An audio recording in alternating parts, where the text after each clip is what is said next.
நான் காட்டிற்கு செல்கிறேன். அவர்கள் இருவருக்கும் சேவை செய்வதற்கு. அவர்களோடு செல்ல முடிவெடுத்து விட்டேன் ஊர்மிளே. அங்கு வனவாசத்தில் பகல் இரவு கண் விழிக்க வேண்டியிருக்கும். அண்ணன் அண்ணி இருவருக்கும் செய்யும் சேவையில் நான் என்னை அர்ப்பணித்துக் கொள்ள வேண்டும். தாங்கள் இங்கு வரும் வரையில் உங்களுடைய தூக்கத்தை நான் ஏற்றுக்கொள்கிறேன்.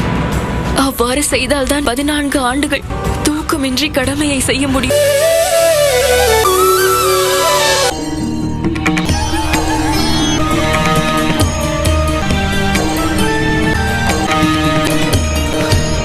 இவை எல்லாவற்றையும் கலைத்துவிட்டு மர உரையை தரித்துக் கொள். துறவியாகவே இங்கிருந்து செல். உத்தரவு அம்மா.